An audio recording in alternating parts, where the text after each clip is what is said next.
The Eastern Front turned on a winter afternoon when a kettle crossed the line before any flag did.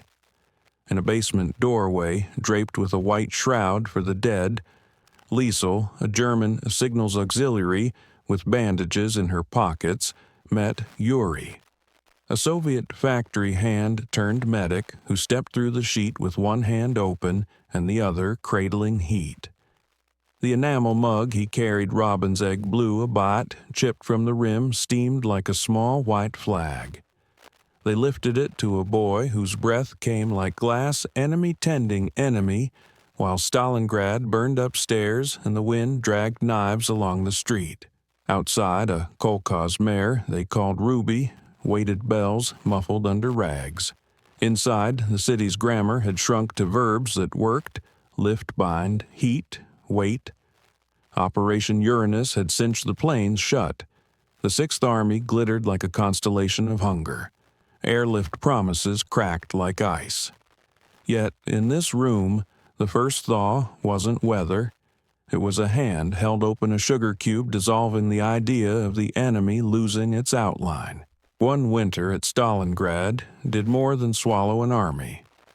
It taught two people that mercy could be a tactic, that a kettle could do what orders could not, and that from a basement and a courtyard truce, a continent's map would begin to tilt. Winter, once announced, set about correcting everyone. In the barracks before the encirclement, Liesel had been trained to trust the dignity of numbers. Daily tonnage scheduled sorties relief by Tuesday if the crosswinds behaved, but the first week on the Volga taught a new arithmetic: how many hands you could warm at one kettle, how far a sugar cube could be broken and still be called generosity, how silence lengthens when a man measures bread with his eyes. Commands nouns, fortress, airlift, relief, lost their edges in the gray. Verbs took over the city like lanterns: lift, bind, heat, wait. She learned the weight of weight in the wrist where the pulse registers hunger before the mouth does. She learned the weight of heat in the fog it makes when two enemies breathe close to the same flame. And somewhere between those verbs, the line on the map began to tilt, though nobody would admit it yet, because tilt is not a word you can line up in a communique. Yuri's education was cruder and therefore truer.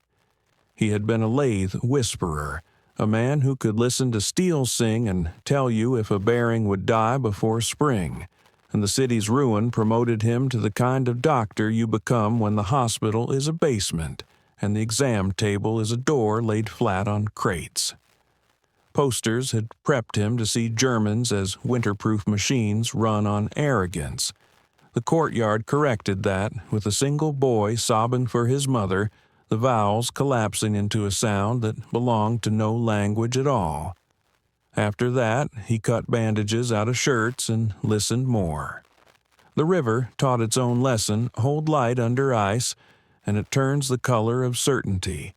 Break the ice, and the light runs impossible to retrieve in a bucket. The airlift, when it came, had manners at first: engines purring like optimism, then coughed itself hoarse. Men on both sides learned the way flour falls from a ruptured sack in tiny white vows. They learned the way promises do not warm fingers without a stove attached. Liesel wrote figures until the pencil's ribs showed and tried to believe them because belief is a good blanket. Belief also burns fast. When Paulus's promotion crackled from the radio, some men straightened as if a title might button winter closed. Others looked at their boots and counted holes. The city's conversations grew shorter in proportion to the daylight. If you had warmth, you passed it. If you had stories, you told the smallest ones that cost the least breath. Ruby threaded those days like a living stitch. She hauled the sled with a resigned holiness bells wrapped in rags so the enemy would not aim for music. Liesel steadied the collar once and felt a place worn smooth by other hands. War polishes what people need. The driver ears, too large hat, too thin, spoke to Ruby with the private grammar people reserve for saints and children. In a different century, they would have pulled hay to a barn and argued about rain. In this one, they negotiated with shrapnel. When the sled snagged, Ruby planted her hooves and told gravity to reconsider. You could learn ethics from a horse that keeps showing up. They found the basement because bombs leave maps of absence. A stairwell, a white sheet, a room that remembered it had once been a kitchen. The kettle's tick was the smallest rebellion going. Its steam rose like a rumor with decent intentions. Liesel took the mug Yuri offered, dead blue with a chip like a bite, and pressed it to a boy's lip. The boy drank the way a terrified city prays carefully, as if hope were a fragile cup you must not set down too hard. Yuri's free hand stayed open, the plainest flag under heaven. Later, when the cold had the gall to deepen, Liesel would realize the miracle wasn't the tea or the truce, but the speed with which her body recognized his competence. Trust didn't announce itself. It arrived as the absence of alarm when his shoulder brushed hers over a wound neither of them had caused. Outside, the enemy and the ally kept pretending they knew their parts. Inside, Mercy rehearsed a different script. It took an hour of screaming across the square to ripen into a moment that felt like a rule. 2 strips of linen tied to sticks lifted like shepherd's staffs at the mouth of a brief new country. They moved the injured the way longshoremen load a ship whose departure has been lied about fast, careful, nameless. A German boy slick with blood to the elbow, a Soviet man using breath like currency, a lieutenant whose insignia could no longer purchase anything but respect for suffering well. Between each body, small trades that could have gotten men shot on better days, a tin of menthol salve slid across a slab, a half bottle of ethanol slid back with a shrug that meant, let's pretend we're citizens of the same emergency. For a measured while, the city was forgivable. The shot that broke it belonged to nobody you could arrest. It stippled the brick, made the flags flinch into shields, drove every man back into the safety of his own myth. Liesel heard her name in a sergeant's bark and felt the serviceable tug of obedience. Then the child on the sled made the soft, desperate sound that bodies make when they are losing the argument with cold. Some decisions are cartography lines and measurements, compass and rule. This one was weather. She reached for Ruby's collar and found her balance where leather meets felt and said one word to Yuri that every language owns: go. He went. The sled cut the bells, kept their counsel, the courtyard focused into a tunnel of breath and timing. They landed in the aid station's steam and old paint, and were met by a woman whose red kerchief had chosen to remember a brighter life. The woman lifted the child and without asking for papers demanded only work. Liesel shed coat and insignia more easily than she would have predicted 3 months earlier when symbols had felt like bones. They worked until the verbs let them sit. Tea had cooled to metal and smoke and something green that refused to surrender. Yuri spoke a sentence that sounded like a bench placed where 2 roads meet. This winter is bigger than us. Liesel nodded, and the nod served as a signature on a treaty their governments would never draft. Later, she would watch the white flags multiply like frost on glass and feel not triumph, but a clean exhaustion. Later still, she would stand in a queue where uniforms became clothing and belts became inaccuracy, and a pin with an eagle sat on a windowsill and did not stop the room from being human. What turned that front? You can point at armies swallowed, at promotions that tasted like ash, at a relief that mispronounced the word enough. But the hinge lived in smaller metal, a kettle, a chipped mug, the bells under rags, the sugar that dissolved slower than hate.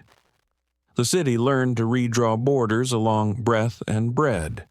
and in the redrawing an idea thawed that had been frozen on purpose. The enemy is a person which is the most dangerous knowledge a war can produce. The map would publish its own epiphanies in time.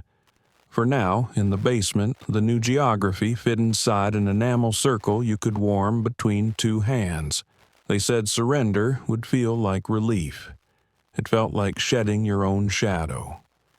The white flags went up as if the city were exhaling frost, and the uniforms unclasped themselves into ordinary cloth as if a costume department had called in its debts. Liesel stood in a queue that was almost a column and unbuckled her belt because symbols bruise longer than metal does. The eagle pin, once the small tyrant on a matchbook, sat on a windowsill in the basement that had kept so many secrets. She left it there the way a recovered patient leaves a crutch, grateful and unwilling to carry it one step further. Outside, the wind bothered the flags until they were just fabric again, and through the chapped air, Ruby stamped and shook her rags of bells, writing a patient sentence in steam that nobody had the paper to save. The column formed with the humility of a river remembering gravity. Directions no longer matched maps. East was wherever the guards pointed, and north was a rumor. Boots sold their souls to snow, and every footstep wrote a short biography that ended in cold. Liesel learned the sound of a column moving, not marching exactly, but a fabric hush as bodies stopped arguing with the air. Hunger revised posture. Shoulders asked fewer questions. The first yard of Captivity was a theory fenced with rope. The men tasked to guard them were boys with cheeks like bitten apples and old men whose knuckles looked like they had chewed cigarettes.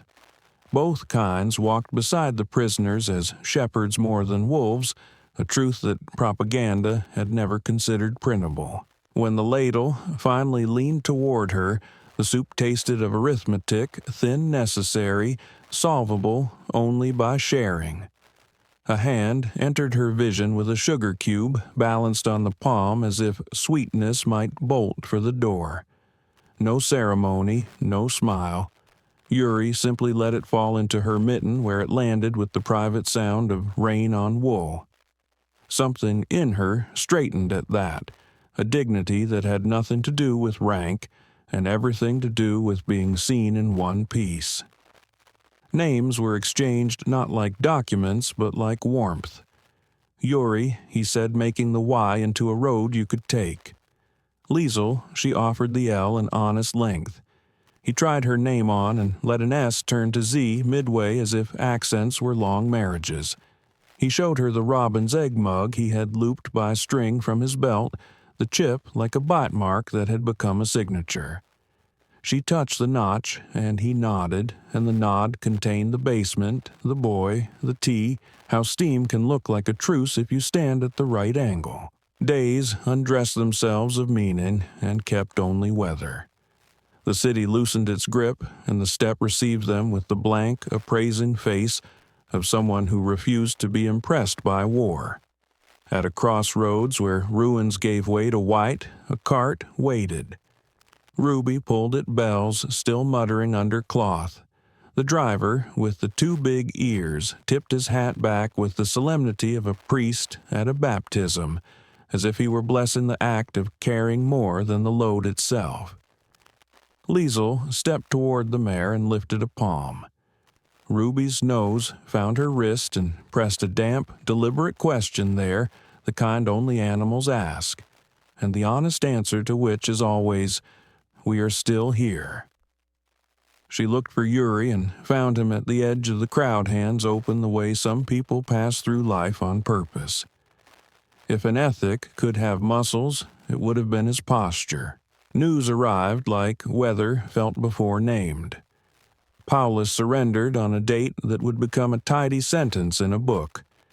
In the line, it became a redistribution of blankets, an extra dip of the ladle from a guard who believed mercy was cheaper than enmity, a silence that meant even the arrogant are allowed to be tired.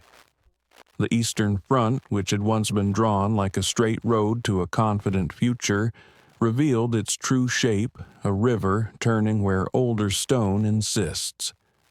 Liesel lay on a plank and traced the line of the wall where the wind practiced its grammar. She remembered the barracks near Königsberg, the newsreel music that had escorted promises to their seats, the eagle her thumb used to know by heart.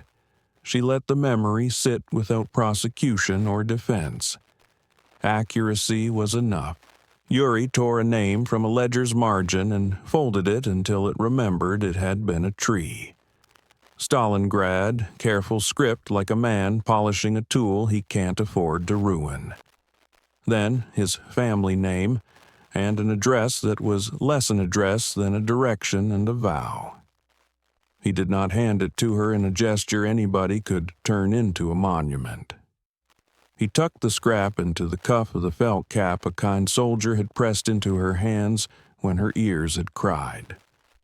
Later, when a bell called the line to move, she found the paper and did not weep because the economy of the present charged interest on tears. She slid it into the seam of her glove as if stitching a vein back into a map. The march out of the city felt like walking backward through a story that had been told too loudly. Rubble thinned to snowfield to flat wind. When men fell, the column curved around the absence, sometimes remembering to be river, sometimes forcing the absence to learn water's rules. At the edge of the last low wall, Yuri did an unphotographable thing. He walked a few steps close to the prisoners with his hand near, but not touching a shadow of a guide. Where the guard's attention flinched toward a scuffle, Yuri's fingers brushed the wool of her sleeve. Not petition, not possession, testimony.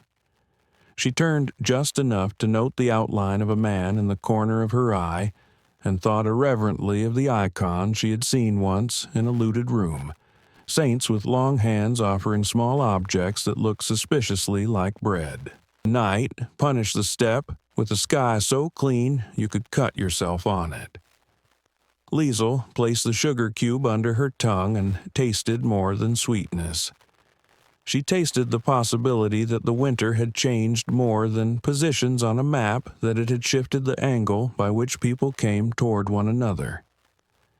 She had believed in the school of certainty that logistics and prayer were the same if you marched them in step. Now she learned a stranger's open hand is the only liturgy that never embarrasses itself. She turned on her plank and found sleep the way a city finds morning after a blackout, tentative, grateful, a little ashamed it ever thought light was guaranteed. In the camp, work replaced days with tasks that did not care where you had been before you picked up the shovel. A woman with a red kerchief, who could have been the same woman from the aid station or the cousin of her courage, ran the infirmary with a ledger and a laugh. Liesel scrubbed basins and counted out tablets that tried to deserve the name medicine. Language thawed. She learned to ask for thread and to say, "Hold still," and she learned the Russian for patience is oxygen. The sentence still looked awkward in her mouth and perfect on the air. When she managed a joke that survived translation, men turned their heads like birds surprised that something so light could pass inspection. From time to time, the wind swung around and the city's smoke walked its old roads to find them. On those days, memory grew teeth. Liesel would take the enamel mug, the robin's egg circle that had become a permanent country, and warm it between both hands until her knuckles believed. She would close her eyes and see a boy's breath fog a white sheet hung for the dead, and a man with a kettle step through with the gentlest invasion in history. She would hear bells under rags and the single shot that broke a prayer. She would open her eyes and set the mug down and keep moving because moving was what the living were obliged to do in the presence of the dead. What turned the Eastern Front? The officers with paper would say, encirclement and airlift shivering tonnage and calendars that betrayed themselves. The men with shovels would say winter. Liesel, if asked, would say a kettle crossed a line first and refused to go back. A chipped mug taught two enemies the circumference of a new country. A horse named Ruby kept pulling when maps unbuttoned into weather. That is how walls lean. That is how doors learn their hinges. The rest, the speeches, the photographs, the post-war paragraphs waited their turn. Down here, the front had already pivoted inside two chests and would not pivot back. The winter ended the way debts do, slowly at first, then all at once, and left a ledger no column could reconcile. Liesel learned the bureaucracy of aftermath forms that asked for dates the city had forgotten, stamps that pretended to bless reality lines that became rooms, rooms that became months. The POW camp blurred into a transit camp where names got new spellings and time wore a civilian's coat. In the infirmary, a woman with a red kerchief cousin to all brave kerchiefs taught Liesel the Russian for the things that keep people alive thread boil weight enough. The word for enough seemed larger than the others and rarely accurate. Sometimes a guard's wife brought bread baked in a pan that had also known cakes in a calmer era. She cut it like a priest given absolution one rumor of sweetness per palm. When Liesel thanked her in clumsy syllables, the woman waved it away and tapped the side of her own throat as if to say, "Use your breath where it pays. Papers are boats. One day they float you further than you expected." A list on a wall announced transfers, then sponsors, then a country so far west the sky would have to learn new colors to make room for it. Texas arrived as a stamp before it became air. On the ship that ferried the displaced toward definitions, Liesel stood at the rail with the enamel mug looped through a string on her wrist. Yes, that one robin's egg blew the bite on the rim grown into a signature and taught herself the patience of horizon. Salt turned her hair honest. She slept in a narrow bunk and dreamed of curtains that were not blankets and windows that opened onto anything but snow. She woke to the engine's steady vow and the smell of metal, and for a moment thought it was the kettle returning to tell her that steam, too, has a memory. America received her with a stamp and a smile and a question she had to answer without flinching occupation. She said typist, then medic, then paused as if to give the past time to choose which one would do the least harm. A pastor's family claimed her, the way rain claims roofs, quietly like a tradition. The ranch sat an hour past a town that pronounced its vowels as if they were chewing on the day to see if it was done. The first evening, a man in a hat that had already forgiven many sons handed her a glass bottle of Coca-Cola with the solemnity of a rite. The cap hissed. Cold slid up her palm. She tilted and tasted something that wasn't childhood, but might be the cousin of one. Bubbles wrote bright grammar across her tongue. She laughed and the man laughed because laughter's the only translation service that never overcharges. They taught her to ride because fences do not ask for papers. Ruby took shape beneath her chestnut as a promise, answering the reins with the kind of intelligence that convinces you ethics are older than language. The saddle's creak sounded like the door of a remembered room. The rancher's wife fitted a hat to Liesel's head brim wide enough to carry shade like a country. Under it, she found a new pace for thought, slower, kinder, allowing detours into silence that did not feel like surrender. At dusk, the men tuned the radio to Texas swing, steel guitar writing sentences that smiled even as they broke your heart. Around the fire, boots crossed at the ankles, stories unspooled that did not need enemies to be interesting. When they asked for hers, she offered the version that fit the weather. One winter, a kettle crossed a line first, and a horse named Ruby kept pulling when the world didn't deserve it. Somebody said amen the way a person agrees with gravity. Work taught her American. In the feed store, she learned prices before idioms, rope weights before jokes. Twine smelled like rain in a language she already knew. She discovered that inventory was mercy, with numbers you counted to make sure nothing went missing that people depended on.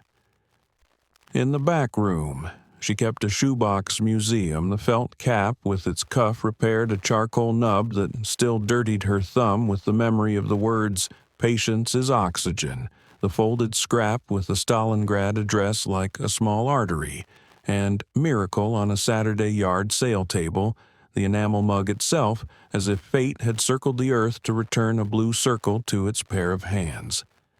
She did not ask how. Some artifacts obey larger maps than the ones men draw. Letters are bridges that build themselves while you step. 10 summers after the snow. She opened the shoebox, smoothed the scrap, and traced the letters of his name until the room admitted it was listening. "Dear Yuri," she wrote in the neat marching German her instructors would have approved of then again in Russian, because gratitude deserved her clumsiest courage. She wrote the basement, the kettle, the boy, the truce like shepherd's staffs, the single shot that broke a prayer, the march measured in fabric hushed the sugar cube that kept its promise under her tongue. She wrote Texas mesquite shadows that teach patience, a hat that invents its own weather, a radio that believes in steel. She ended with the sentence that had outlived every uniform: "Patience is oxygen." When she sealed the envelope, the glue tasted like resolve. 3 months is 30 winters when you're waiting for an answer you never let yourself claim. Autumn finally brought it in an envelope with Cyrillic like braided straw. His hand had learned steadiness. His Z still wanted to be an S, and she loved it for refusing to betray its origin. He had gone back to machines, and then to people, because the city required both kinds of repair. He had a wife whose laugh pulled him in from the fields of silence, and a daughter who braided her doll's hair with a general's seriousness. He walked the river that once held light under ice and wrote that winters had gentled only because memory grows fur. He confessed he sometimes carried tea to the hospital basement, as if following a relic circuit, and had once found waiting on a windowsill a pin shaped like an eagle from a country that no longer needed it. He left it there because museums happen wherever someone lets an object keep speaking. At the bottom, he wrote a sentence that felt like a door opening on a house she already lived in. "The winter that turned the front taught me how to turn toward people." The postscript was almost nothing, and therefore, everything thank you for the open hand. Years lacquered themselves over the ranch. The porch learned her weight. Summers rehearsed their heat. Decembers borrowed a front from Amarillo and arrived with opinions.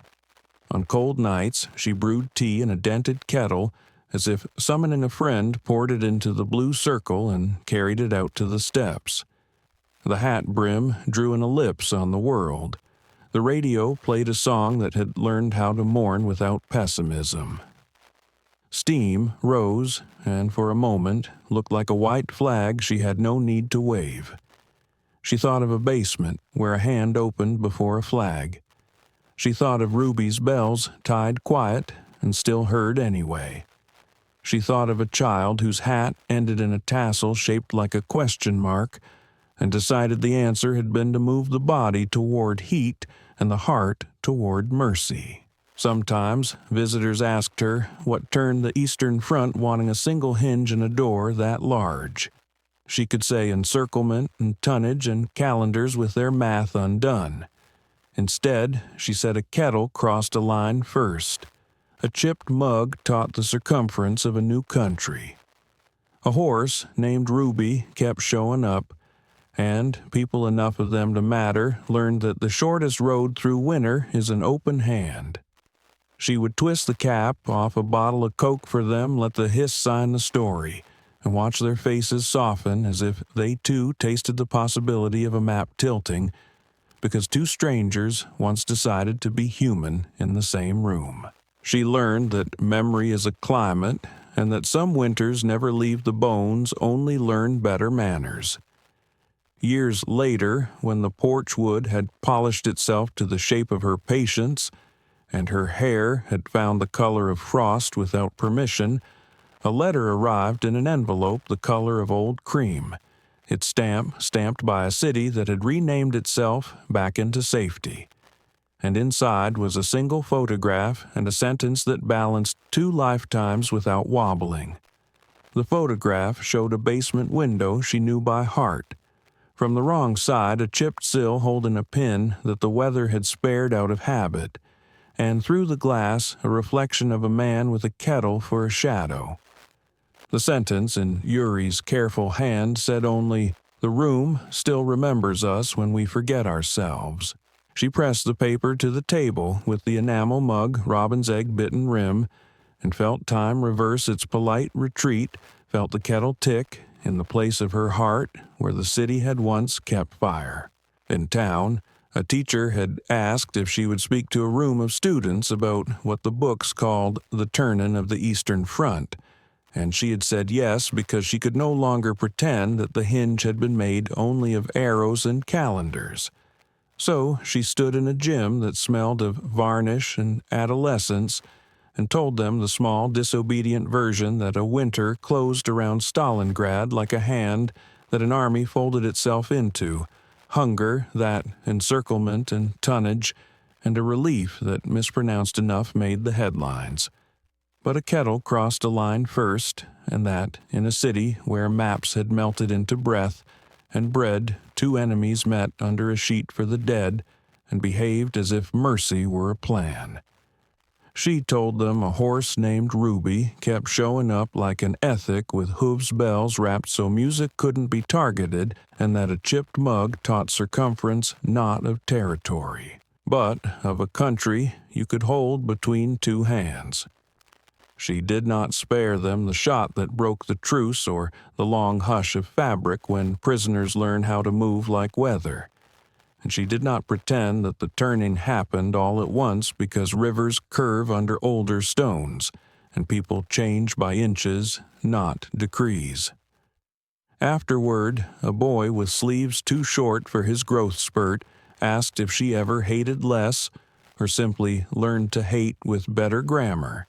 And she considered the shapes of truth available in public and said the winter made her trade nouns for verbs that, instead of enemy, she practiced lift-bind heat, wait, and then one day discovered the real revolution is a hand held open before anyone raises a flag. The boy nodded with that fierce sincerity only the young risk, and she felt a small familiar steam rise somewhere nobody could shoot. On the ranch, where mesquite threw clean-edged shadows, and the fence line wrote a simple poem. At dusk, the radio's Texas swing laid steel under her thoughts, and the hat brim cupped a private piece of sky. She found herself counting again, but not tonnage or miles or days to relief. She counted the objects a life had used to insist on meaning. The felt cap mended into a circle that fit her ears, the charcoal that had been a sentence inside a crate, and then a scripture inside her chest, the folded scrap with an address that grew worn at the creases where hope keeps its fingers, the enamel mug that fate had mailed back across oceans as if returning a borrowed ring. And she understood at last why museums lasso the smallest things, because large truths are skittish and only approach when the halter looks like ordinary use. Some afternoons she rode Ruby the Texan echo down to the river that forgot it was not the Volga, and she would dismount and let the mare drink while she listened to water explain patience without verbs. On the bank she rehearsed a letter she would not send, because he would already know it that the winter had taught her the most dangerous idea, which politics tends to fear, and history to bury in footnotes that an enemy is a person, and that once enough people learn this at the same time in the same direction. The map begins to tilt, and armies can only obey what is already turned inside chests. When visitors came with their respectable curiosity, she would offer the coke first the hiss, like a soft order to stand down, and they would sit in the stuttered shade and ask for the hinge again, and she would give them the answer that sounded too small until it fit their hands. A kettle, a chipped mug, a horse who kept pulling a sugar cube that outlived hate by a few seconds, which was enough. She would say that one winter at Stalingrad did not just turn a front. It recalibrated what victory might mean from flags raised over ruins to strangers choosing repeatedly to be human in a room where heat was rationed. On the last cold night, she lived to see when the stars cut the sky into honest pieces, and the porch knew each board by name. She brewed tea because rituals protect what vows cannot, poured it into the blue circumference and lifted it toward the moon, with the shy defiance of someone toasting the unphotographable. Steam rose like a white flag no longer needed, and she remembered Yuri crossing a sheet meant for the dead, with one hand open and the other arguing for warmth. Remembered Ruby's muffled bells, and the one shot that ended a prayer and could not end the lesson. Remembered a child whose hat turned him into a question mark, and the answer that had been movement toward heat. And she let the cup warm her wrists, then her throat, then the room inside her chest that still had a chair where a typewriter once sat, and a girl once believed logistics and prayer were the same. She smiled at the girl and decided not to correct her, because sometimes they are. If someone were to ask on a porch in Texas, in a classroom, in a book left open on a train, what turned the Eastern Front, she would write no more than this winter closed the hand. Patience was oxygen. A kettle crossed the line first. The rest was people catching up to the map the heart had already drawn. If you want this script adapted into a narrated YouTube video voiceover, pacing archival cues and a shot list, tell me your target length and style, and I'll produce it.